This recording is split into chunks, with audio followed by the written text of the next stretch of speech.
Bonjour et bienvenue dans le 10e épisode de Nature Aventure Survie, le podcast. Nature Aventure Survie.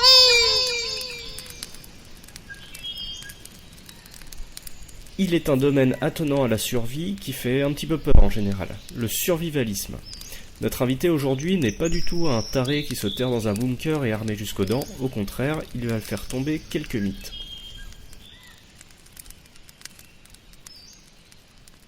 D'abord, nous allons finir par mourir de soif sur ce fichu rafio. Si ça continue, capitaine, nous serons bientôt au régime du docteur Bombard. Ouais. Wilson Wilson Bonjour Vol West. Salut Alban, comment ça va? Ça va très bien. Alors, tu es connu sur Internet pour être le survivaliste et tu es co-auteur également du livre Rue Barbare avec Piero San Giorgio. C'est bien ça? Oui, tout à fait. Est-ce que tu peux te présenter en quelques mots? Donc blogueur, écrivain à temps partiel, youtubeur, facebooker, un peu tous ces trucs-là, quoi. Mais en général, je pense que ce qui me définit un petit peu sur la toile, c'est tout simplement ce que j'appelle explorateur d'indépendance. Alors, est-ce que tu peux développer ce que c'est un petit peu l'indépendance pour toi? L'indépendance, c'est un concept assez subtil, surtout aujourd'hui. Malheureusement, on peut s'apercevoir si on regarde un petit peu autour de nous qu'il y a vraiment une dynamique de dépendance qui s'est installée, je dirais, ces 40-50 dernières années. Et en fait, on subit cette dépendance un petit peu au jour le jour sans trop s'en apercevoir. Mais je pense donc que pour moi, ce contexte, cette notion d'indépendance est vraiment très importante aujourd'hui pour une multitude de raisons, que ce soit de l'indépendance économique. On voit un petit peu ce qui se passe aujourd'hui dans le monde entier par rapport à l'économie qui est de plus en plus globalisée. Mais donc indépendance économique, indépendance hydrique, indépendance alimentaire, toutes ces choses-là pour moi sont vraiment très importantes. Alors quand on aborde le survivalisme, des fois on s'imagine un peu que c'est un taré qui va se terrer au fond d'un bunker anti-atomique avec des armes. Toi, tu as différentes activités. Est-ce que tu pourrais nous détailler un petit peu ce que tu fais? Déjà, ce qu'il faut comprendre, c'est que cette image donc hyper médiatisée du survivaliste bunkarisé avec des armes à feu et des boîtes de conserve, c'est vraiment juste une caricature. Donc effectivement, c'est très facile de faire des caricatures et on peut faire des caricatures sur énormément de choses. Mais bien évidemment, ça reste une caricature et c'est pas la réalité. Ce qu'il faut savoir avec le survivalisme, c'est que le survivalisme, basiquement, a toujours existé. C'est-à-dire que nous sommes le produit de nos ancêtres qui étaient des survivalistes. Et on va un petit peu voir ça peut-être plus tard dans l'interview. Mais donc cette caricature, elle est trop facile en fait et effectivement, elle ne cale pas avec la réalité. Et la réalité sur le terrain, c'est que les survivalistes, c'est tout simplement des gens tout à fait normaux, mais qui se posent une question qui fait toute la différence. Et cette question, c'est comment aujourd'hui on veut vivre? Comment voulons-nous vivre? Donc ça, c'est une question très importante qui n'a pas besoin d'être associée, par exemple, à tout ce qui est catastrophisme, j'en sais rien moi, guerre thermonucléaire, toutes les catastrophes qu'on peut imaginer, effondrement de l'économie, toutes ces conneries-là. En fait, c'est une question hyper simple qu'on devrait un petit peu tous se poser en fait. Comment on veut vivre dans notre vie au jour le jour, au quotidien. Et c'est un petit peu la question qu'on se pose et c'est un petit peu la question qui va définir cette dynamique de survivalisme et comment en fait ça va organiser et influencer nos vies au quotidien. Alors, il y a deux termes qui reviennent assez souvent, surtout dans la blogosphère anglo-saxonne. Il y a le survivalisme et ce qu'on appelle les preppers, donc les gens qui se préparent. Est-ce que toi, tu vois une différence entre les deux mots? Bah ouais, en fait, la différence, je viens de l'expliquer. Si on prend le terme preppers, donc tout simplement, hein, si on traduit, ça veut tout simplement dire que c'est des gens qui se préparent à quelque chose. Et en fait, c'est toute la différence. Le prepper, en fait, va se demander, lui, comment voulons-nous survivre à un événement, et le survivaliste, lui, va se demander comment voulons-nous vivre, donc séparément et indépendamment d'un événement catastrophe ou pas. Donc la différence est peut-être assez subtile, mais en fait elle est énorme. C'est-à-dire qu'un prepper, c'est vraiment quelqu'un qui va anticiper un événement dramatique, une crise, toutes ces choses-là. On va généralement voir les preppers se préparer à l'effondrement de l'économie, se préparer à une guerre civile, se préparer à une guerre, comment on appelle ça, civil war. Ouais, une guerre civile, ouais. Une guerre civile, voilà, toutes ces choses-là. Alors qu'un survivaliste, même si bien évidemment il y a des survivalistes qui comprennent pas tout à fait la différence, et qu'il y a des preppers qui vont être plus survivalistes que preppers, il y a toujours des exceptions. Mais lui, donc, le survivaliste va se demander comment je veux vivre au quotidien, catastrophe ou pas.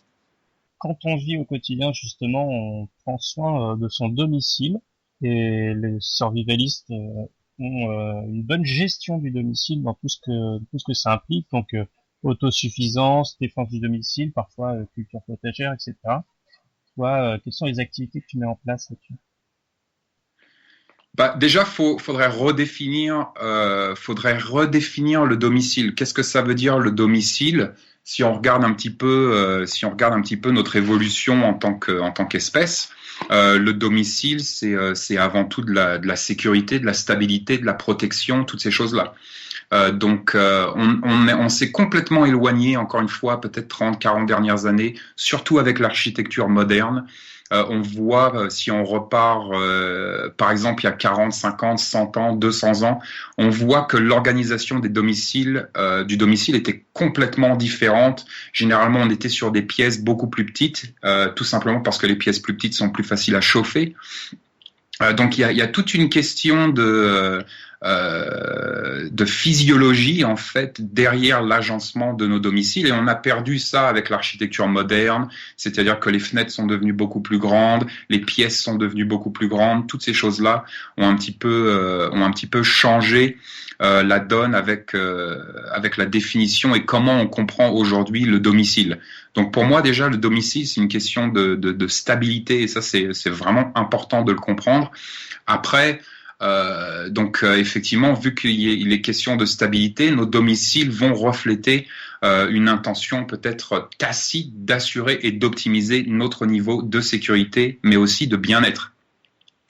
Donc, bien évidemment, ces notions de sécurité et de bien-être sont hyper larges. Ça veut dire se reposer, s'instruire, se nourrir, se chauffer, se divertir, construire des familles. Toutes ces dimensions sont en fait hyper fonctionnelles et inhérentes à notre développement. Donc tout ça, c'est lié au domicile, et c'est vraiment hyper important de peut-être de réapprendre ce que ça veut dire cette notion de domicile. Alors, je crois savoir aussi que tu cultives pas mal, justement, pour peut-être tendre vers l'autosuffisance, c'est ça? Ouais, c'est toujours une question d'indépendance. Si on regarde le système tel qu'il est construit aujourd'hui, en fait, on s'aperçoit, et là tu parles de jardin, donc on parle alimentaire, mais on peut tous s'apercevoir aujourd'hui, on peut tous comprendre que l'alimentaire, c'est une catastrophe aujourd'hui. Si on parle de production agricole, par exemple, on est de plus en plus donc sur de l'agriculture intensive, de la monoculture, des trucs qui niquent le sol à mort. Donc on va avoir des problèmes d'érosion, on va avoir des problèmes après d'inondation. Toutes ces choses-là sont liées à nos techniques et nos méthodes agroalimentaires aujourd'hui. Et d'ailleurs, c'est plus de l'agroalimentaire, c'est de l'agro-business. La bouffe est dégueulasse. On bouffe en fait des pesticides. C'est l'enfer. Donc effectivement, vu que je me suis posé la question comment j'aimerais vivre, je me suis aussi posé la question comment j'aimerais me nourrir. Et en fait, on arrive toujours un petit peu aux mêmes solutions, c'est-à-dire production personnelle. Donc ça peut être un petit jardin, pas besoin que ce soit 90 hectares. Ça peut être un petit jardin personnel pour réduire en fait l'impact non seulement écologique qu'on va avoir sur la planète, par exemple en achetant des fruits qui viennent du Chili, mais aussi en se donnant les moyens en fait d'avoir un apport en nourriture saine à la maison, et ça peut aussi passer par des méthodes par exemple de production locale. Donc peut-être qu'on n'a pas la possibilité de développer un jardin potager à la maison, mais qu'on peut par exemple faire du lien social avec nos éleveurs et nos agriculteurs locaux, et qu'on peut faire par exemple du troc, toutes ces choses-là. Mais donc le système alimentaire vraiment très important. Vu qu'on parle de système alimentaire, il y a d'autres systèmes qui sont tout aussi importants.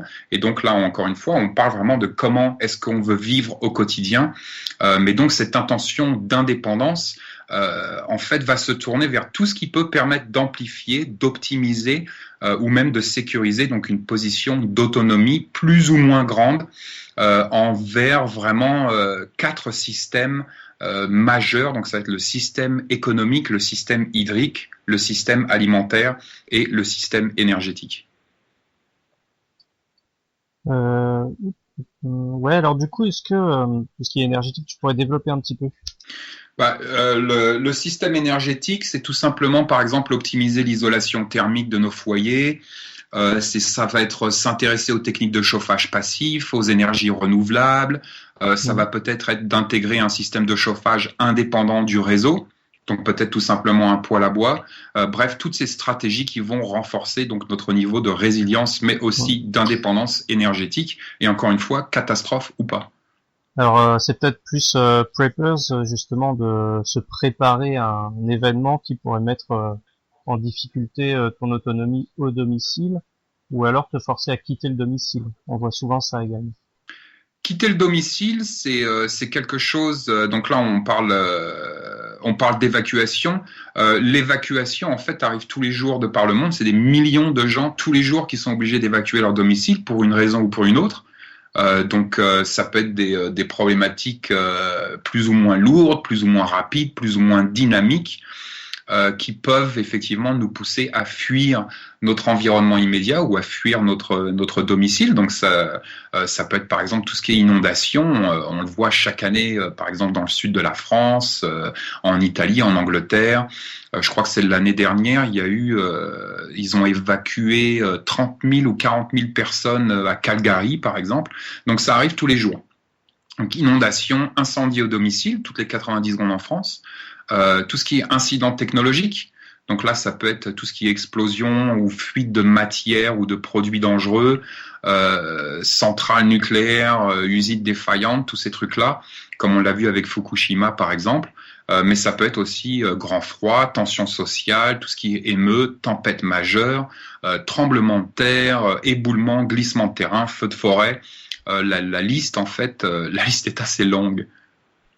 Et du coup, pour l'évacuation du domicile, tant qu'on en parle, survivaliste ou pas, certains recommandent de préparer ce qu'on appelle un bug-out bag ou un sac d'évacuation. Est-ce que tu peux expliquer en quoi ça consiste? En fait, le sac d'évacuation, c'est tout simplement un sac qui va nous permettre donc d'évacuer notre domicile. Alors les gouvernements du monde sont d'accord pour dire que les 72 premières heures sont les plus importantes. Tout simplement parce que les 72 premières heures, c'est généralement là où on a le plus de risques de se faire mal, de mourir et ainsi de suite. Donc généralement, les gouvernements vont se baser sur 72 heures pour le sac d'évacuation. Donc comme je l'ai dit, par exemple, c'est peut-être une inondation qui nous force à évacuer. Donc peut-être que c'est la police ou les pompiers qui nous forcent à évacuer notre domicile. Et donc effectivement, on se base sur le principe que si on doit évacuer notre domicile, c'est peut-être mieux d'avoir quelques outils sur nous durant cette évacuation que d'évacuer à poil. Donc le sac d'évacuation peut être hyper lourd. Donc il y a des gens qui vont construire des sacs d'évacuation de 10, 15, 20, 25, 30 kilos avec énormément de matériel. Pour moi, la base, c'est ce que j'appelle le club des 5. Donc le club des 5, ça va tout simplement être le téléphone portable, ça va être une batterie externe de secours, parce que 72 heures, peut-être qu'on n'aura pas l'opportunité ou la possibilité de recharger notre téléphone portable. Téléphone portable, hyper important, tout simplement pour communiquer avec notre famille durant l'évacuation ou pour appeler les secours. Donc téléphone portable, batterie externe de secours, du cash, parce que généralement l'évacuation, ça veut pas dire évacuer dans les bois parce que c'est la fin du monde. L'évacuation, dans 99% des cas, c'est tout simplement se retrouver, par exemple, à l'hôtel ou chez des amis, juste pendant une période de 24, 48, 72 heures, peut-être une semaine. Ça va dépendre de la problématique. Mais donc du cash, c'est toujours bien d'avoir du cash parce qu'on peut acheter de l'eau, des vêtements, de la nourriture, mais on peut aussi se payer une chambre d'hôtel. Le 4e club des 5, ça va être une lumière. Généralement une frontale, on le voit généralement dans les évacuations, par exemple sur les inondations ou les incendies. C'est la loi de Murphy, ça se passe toujours la nuit, donc on n'y voit que dalle. Donc avoir une frontale, c'est hyper important pour donc évacuer. Et le 5e, ça va tout simplement être une clé USB avec tous nos documents importants. Chaque année, donc les gens perdent leur domicile, que ce soit un incendie ou une inondation, par exemple. On va perdre tous nos biens. Donc ça veut dire nos albums photos, mais ça veut aussi dire nos passeports, nos permis de conduire, toutes ces choses-là, tous nos documents et nos papiers importants. Donc avoir tout simplement une petite clé USB avec tous ces documents importants, ça va vraiment nous faciliter la tâche après pour reconstruire notre vie. Ouais, puis c'est bête et méchant, mais le sac d'évacuation, il suffit d'en faire un petit personnalisé pour toute la famille et de le laisser dans l'entrée pour qu'on puisse le choper dès qu'on part. Exactement. Donc là j'ai parlé du club des 5. Ça c'est vraiment pour moi le minimum. On peut garder ça par exemple dans un sac, dans un sac congélateur à côté du lit, sur la table de chevet. Et s'il y a une problématique, un incendie, peu importe, on peut attraper ce petit sac. Donc là, on est vraiment sur du minimaliste, du sac d'évacuation minimaliste, mais qui va faire le travail. Donc téléphone portable, batterie externe, du cash, une lumière et une clé USB, et on est partant.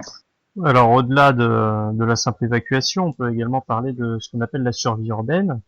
Dans Rue Barbare, on a plein de petits conseils pour pallier justement à tous les besoins du corps humain en situation de survie, mais cette fois, au lieu que ce soit dans la nature, c'est en ville. Est-ce que tu peux nous parler un petit peu de la survie urbaine et par exemple où trouver des ressources, comme l'eau par exemple, qui est essentielle?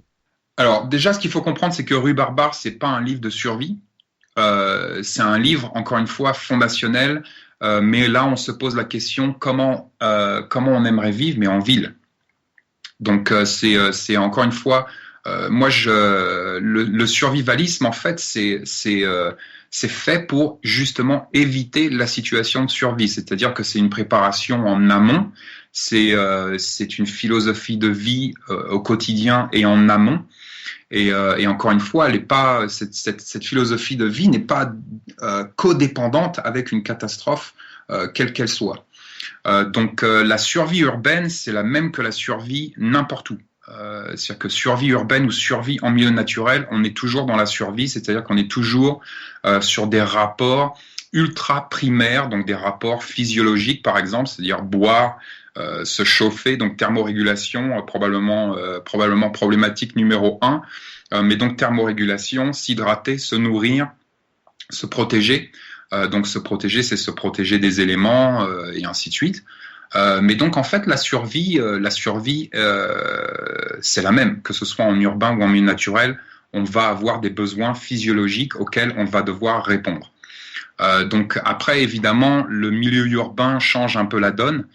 Il y a des bons côtés, si on parle vraiment survie stricte, il y a d'excellents côtés au milieu urbain, comme par exemple tout ce qui est thermorégulation. En milieu naturel, très difficile de trouver des abris naturels sans dépenser de l'énergie pour les fabriquer. En milieu urbain, on a des abris naturels partout, que ce soit le métro ou les immeubles. Donc il y a des avantages au milieu urbain quand on parle de survie, mais la survie en milieu urbain, généralement, ça va être, si on prend la survie en milieu urbain aujourd'hui, c'est quoi? Ça va être généralement l'agression physique. Je vais pas généralement manquer d'eau en milieu urbain. Même dans une situation de survie, et on en parle dans Rue Barbare, il y a énormément de méthodes et de techniques pour trouver de l'eau en milieu urbain, mais encore une fois, ça va généralement dépendre d'une certaine préparation en amont. Donc pour la survie urbaine, on est confronté, comme tu l'as dit, exactement aux mêmes problématiques que pour la survie dans la nature. Est-ce que toi, dans ta préparation, tu utilises tes techniques de survie dans la nature également? Est-ce que tu t'y es intéressé? En fait, moi j'évolue pas mal en milieu naturel parce que je suis dans un milieu hyper sauvage. Donc effectivement par défaut j'ai été obligé un petit peu de me pencher sur cette notion de survie en milieu naturel. Donc survie en milieu naturel, pour moi principalement ça va être par exemple l'exposition, ça va être donc généralement ça va être de ma faute, ça veut dire que j'ai pas prévenu personne en amont en leur disant comment j'étais habillé, où j'allais, pendant combien de temps et quand j'allais rentrer à la maison. Donc personne sait où je suis, donc je me suis paumé et c'est de ma faute. Bien évidemment tout ce qui est blessure. Si on est par exemple adepte de la hache, on peut se faire très mal avec une hache et ça peut vite tourner à une situation de survie en milieu naturel. Donc effectivement, par défaut, vu que j'évolue beaucoup en milieu naturel, je me suis bien évidemment intéressé à toutes ces techniques de survie en milieu naturel. Mais encore une fois, généralement, ça va être du travail en amont. Ça va être du bon sens, ça va être, comme je l'ai dit, de dire à une tierce personne où on va, comment on est habillé, quand on va rentrer, toutes ces choses-là. C'est aussi être intelligent, c'est savoir ne pas partir. Ça va dépendre un petit peu, par exemple, du climat, toutes ces choses-là. Et faire des formations en premiers soins, hyper important, que ce soit en milieu naturel ou en milieu urbain. Donc toutes ces choses-là, c'est vraiment, encore une fois, une philosophie de vie au quotidien. Et on va ici se donner les moyens d'influencer un petit peu la qualité de notre vie. Donc tu le dis bien, de toute façon il y a une préparation en amont qui se fait et je pense que n'importe qui a pu se retrouver dans une situation compliquée dans la nature s'en est bien mordu les doigts de pas s'être préparé avant. Ouais, c'est toujours pareil, ça arrive, hein. Même en étant préparé, en étant au top de notre forme physique, en ayant toutes les formations qui vont bien, ça arrive. Donc c'est mieux effectivement d'avoir tout ça de notre côté avant de partir, plutôt que encore une fois de partir tout nu dans les bois. Faut pas avoir froid quand même. Ouais, bon ça dépend où, ça dépend dans quel bois. Alors il y a une autre question qui revient assez souvent et qui est liée un petit peu au survivalisme. On voit souvent la question des armes à feu qui reviennent en boucle. Donc pourquoi, quels sont les buts, pourquoi est-ce qu'on va s'armer et puis quelles armes sont privilégiées par le survivalisme? Alors la question de l'arme à feu, pareil, c'est une question un petit peu sensible. Ça va un petit peu ici dépendre des cultures. Ce que j'aimerais dire déjà d'avance, c'est je crois que c'est assez mal compris en fait. Peut-être avec moi, c'est peut-être moi qui ai été maladroit. Parce qu'effectivement, je parle des armes à feu, qui est un outil tout comme une hache ou une roue de secours. Mais moi, personnellement, je ne suis pas pour les armes, je suis contre l'injustice. Alors, je sais, c'est un petit peu subtil et un petit peu chiant, mais c'est vraiment important pour moi de faire passer ce message. Et donc, je suis contre l'injustice. Et si on est contre l'injustice, il n'y a pas vraiment 36 solutions aujourd'hui pour un petit peu défendre notre intégrité physique ou l'intégrité physique d'un proche. Est-ce que tu as vu le film Les 7 samouraïs de Kurosawa? C'est un classique. Un classique. Les 7 samouraïs, en fait, ça explique le pourquoi du comment de s'armer. Ça explique le pourquoi du comment de l'indépendance. Là, en l'occurrence, l'indépendance alimentaire. Il faut savoir que on revient souvent à cette question de production alimentaire. mais les 7 samouraïs, comme on le sait tous, c'est des paysans qui se font taxer. Et je rappelle ici que la taxe, c'est soit on est taxé par le gouvernement, soit on est taxé par la mafia, et des fois c'est la même chose. Et donc en fait, ces paysans sont taxés et ils ne peuvent pas se défendre. Pourquoi ils ne peuvent pas se défendre ? Parce qu'ils n'ont pas les outils, ils n'ont pas les moyens, ils n'ont pas les connaissances et toutes ces choses-là. Et donc ils engagent en fait des samouraïs qui vont pouvoir les défendre. Et en fait, ça explique le pourquoi du comment de l'arme à feu, en fait.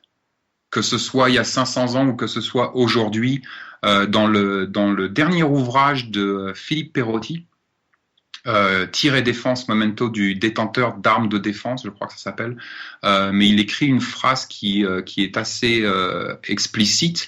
Il dit « Aujourd'hui encore, l'arme à feu est le seul moyen à la disposition de tous ». Et c'est important de préciser à la disposition de tous. C'est-à-dire qu'on ait 18 ans ou qu'on ait 78 ans dans un fauteuil roulant, c'est le seul moyen à la disposition de tous qui permettent de stopper immédiatement une agression physique d'une extrême violence. Donc ça résume pour moi à peu près entre les 7 samouraïs et cette petite phrase de Philippe Perotti. Pour moi, ça explique un petit peu le pourquoi du comment de l'arme à feu. Ouais, mais est-ce que la loi sur la légitime défense aux États-Unis et en France c'est exactement la même ? En France, on entend souvent dire que c'est fin comme du papier à cigarette. Non, c'est pas fin comme du papier à cigarette et c'est extrêmement précis, tout comme c'est précis aux États-Unis. La légitime défense, c'est quelque chose de très précis et qui a un cadre spécifique. Et si on respecte ce cadre, ok. Le problème de la France avec les armes à feu, je vais te dire ce que c'est. C'est pas la légitime défense. Le problème des armes à feu en France, c'est qu'on n'a pas en fait la logistique pour apprendre aux citoyens comment respecter la légitime défense. C'est ça le problème. Le problème, en fait, aux États-Unis se pose beaucoup moins parce qu'on a 36 000 écoles où on peut aller pendant une journée avec un instructeur et il va nous apprendre à utiliser une arme à feu, à nous défendre et à nous défendre dans le cadre de la loi. Le problème en France, c'est qu'il n'y a pas d'école comme ça. C'est qu'on refuse en France de faire du tir à 3 mètres. On refuse en France, c'est pas qu'on refuse, mais c'est très difficile de faire du tir dynamique en France. Okay ? Et donc, en fait, les gens ne savent pas se défendre avec une arme à feu dans le cadre de la loi, et c'est pour ça qu'on le voit à chaque fois, les mecs qui se font agresser chez eux, le mec se fait agresser, sort le fusil et tire une balle dans le dos du mec qui est en train de s'enfuir de chez lui. Ça, c'est pas de la légitime défense. Mais c'est ça le problème. Le problème, c'est que ce citoyen-là, qui était armé, n'a pas reçu l'information et l'éducation et la formation nécessaires pour pouvoir utiliser son arme à feu dans le cadre très strict de la légitime défense. Tu vois ce que je veux dire ? Mais faut pas croire que la légitime défense aux États-Unis est beaucoup plus simple. Hein. Déjà, ça dépend de l'État, mais par exemple, la légitime défense en Californie, c'est la même qu'en France. C'est-à-dire qu'on n'a pas la castle law et toutes ces choses-là. Donc, il faut faire hyper gaffe. Mais je crois sincèrement que le problème, en fait, c'est pas le texte de loi qui pourrait être amélioré, sans aucun doute. Tu vois ? Parce qu'il y a des choses, dans ces lois, même aux États-Unis, qui n'ont aucun sens. Mais je dirais que le plus gros du problème, c'est les formations, c'est l'accès à ces formations. C'est-à-dire que l'avantage des Américains, c'est qu'on a un énorme accès aux formations. Le désavantage des Français, par exemple, ou des Belges, ou des Anglais, ou peu importe, c'est le non-accès à ces formations. Et c'est ça qui fait toute la différence, en fait. Alors, quelles armes sont privilégiées, en général ? Alors, les armes qui sont privilégiées, en général, c'est toujours les mêmes. Et la première... C'est la fin de la première partie de l'interview de Vol West. Vous pouvez retrouver sa chaîne YouTube ou alors son blog sur lesurvivaliste.blogspot.fr.